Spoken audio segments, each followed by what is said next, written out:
दोस्तों, हर एक इच्छाधारी नागिन के पास उसकी नागमणि जरूर होती है। कहते हैं जब स्वाति नक्षत्र की पहली बारिश होती है तो उसकी पहली बूंद कोबरा सांप के मुंह में अगर चली जाए तो वो सांप अपने मुंह से नागमणि उत्पन्न करता है। जब एक सांप नागमणि पा लेता है तो उसमें कई सारी शक्ति आ जाती है, जैसे कि नाग का मनुष्य रूप धारण करना, मनचाही जगह पर पलक झपकते ही पहुंच जाना, अपना आकार कितना भी बड़ा कर देना और कितना भी छोटा कर लेना, ये सभी शक्तियाँ उसके पास आ जाती है। कहते हैं नागमणि की रोशनी बहुत ही ज्यादा तेज होती है और इसका प्रकाश कई किलोमीटर दूर से भी देखा जा सकता है। परंतु दोस्तों, एक इच्छाधारी नागिन अपने नागमणि को हमेशा लोगों की नजरों से छिपा कर रखती है, परंतु जब भी कोई उसकी नागमणि उससे छीन ले तो नागिन का गुस्सा 7वें आसमान में होता है। ऐसी ही एक सच्ची घटना आज हम आपको बताने वाले हैं, जो कि बिहार के दरभंगा के एक ऐसे गांव में घटी जो कि जंगल के बिल्कुल करीब बसा हुआ है। इसी गांव में सौरभ और गोपाल नाम के दो व्यक्ति रहते थे।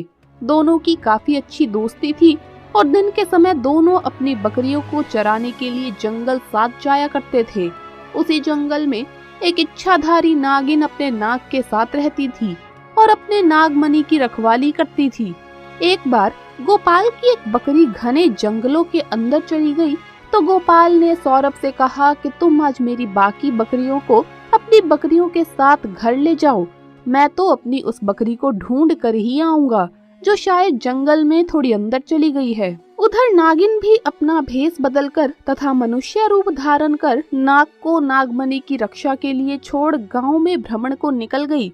जब गोपाल अपनी बकरियों को ढूंढता हुआ उस जगह पहुंचा जहां एक पेड़ के नीचे बने बिल से तेज रोशनी आ रही थी, उसे लगा कि कोई कीमती हीरा या फिर आभूषण उसके नीचे हो सकता है, तो उसने उस पेड़ की ही एक टहनी को तोड़ा और एक बड़ा सा डंडा बना लिया और उस बिल को जोर जोर से मारकर तोड़ने लगा। उस बिल को तोड़ते समय गोपाल बहुत तेजी से डंडे का वार कर रहा था, जिसमें से 2 चोट नाग के बिल के अंदर मौजूद नाग को भी लग गई और नाग ने उसी समय अपना दम तोड़ दिया। जब गोपाल ने मरे हुए नाग को देखा और उसके पास तेज चमकती मणि को देखा तो वो समझ गया कि वो चमकती चीज नागमणि ही है।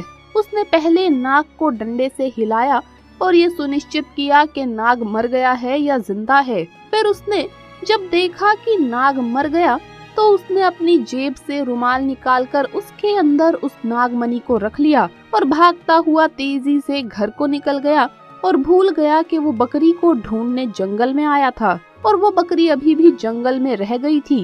इधर जब नागिन वापस अपने बिल की तरफ लौटी तो जैसे ही उसने अपने नागमणि गायब पाई और अपने नाग को मरा हुआ देखा तो वो गुस्से में आग बबूला हो गई।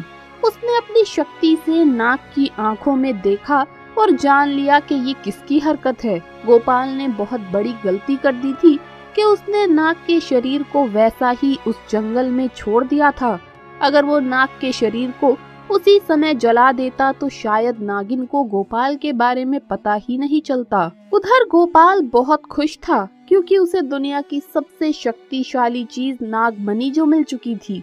गोपाल जब घर पहुंचा तो सबसे पहले उसने नागमणि अपने हाथ में पकड़ी और ये इच्छा जताई कि उसकी खोई हुई बकरी उसे मिल जाए। दोस्तों, चमत्कार हुआ कि अगले ही पल वो बकरी उसके घर के दरवाजे पर थी। गोपाल ये सब देखकर बहुत खुश हो गया। उसने नागमणि की सहायता से अपने घर को ही बदल दिया और अब वो गांव का सबसे अमीर इंसान बन चुका था, और वो भी केवल और केवल नागमणि की मदद से। उधर नागिन अपने नाग का बदला गोपाल से लेने के लिए बेकरार थी, परंतु वो विवश थी क्योंकि गोपाल के पास नागमणि थी और वो तब तक गोपाल को नुकसान नहीं पहुंचा सकती थी जब तक उसके आसपास वो नागमणि हो।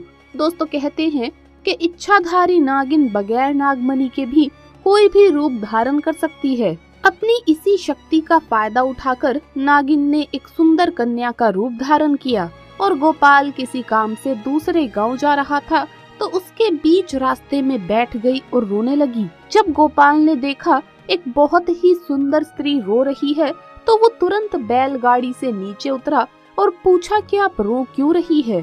तो नागिन के भेष में उस स्त्री ने कहा, मेरा नाम पायल है और मैं अपने पति के साथ दूसरे गांव में रहती थी, परंतु कल वो एक अन्य स्त्री के साथ शादी करके आ गया और मुझे मार मार कर घर से बाहर निकाल दिया।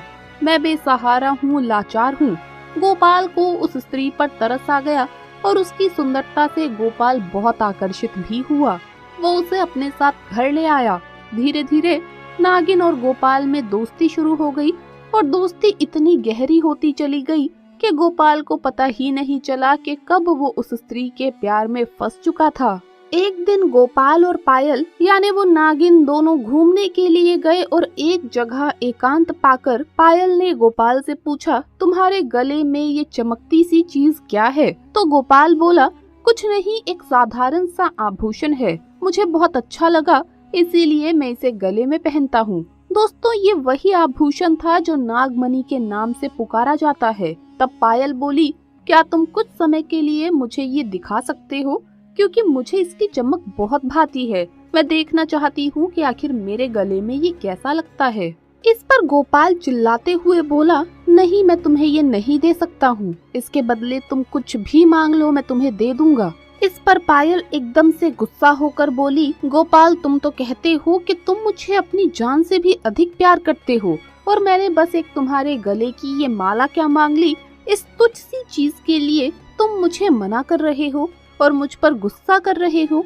रहने दो, मैं जानती हूँ कि तुम्हारे लिए मैं ज्यादा मायने नहीं रखती। परंतु गोपाल ने फिर ना चाहते हुए भी अपनी वही माला निकाली और पायल को देते हुए बोला, ठीक है, कुछ समय के लिए तुम इसे पहन सकती हो, परंतु ध्यान से। पायल के हाथ में जैसे ही वो नागमणि आई, पायल का रूप एकदम से बदलने लगा। केवल एक पल में ही पायल एक सुंदर कन्या से एक भयानक कन्या के रूप में परिवर्तित हो गई।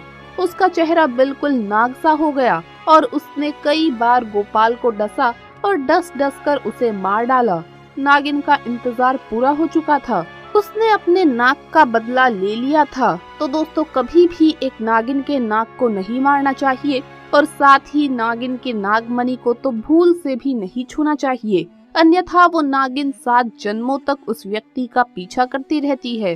तो दोस्तों, वीडियो अगर अच्छा लगा हो तो इसे लाइक करें, अपने दोस्तों के साथ शेयर करें और हमें सब्सक्राइब करना ना भूले। जल्द मुलाकात होगी अगली वीडियो में। हर हर महादेव, जय महाकाल।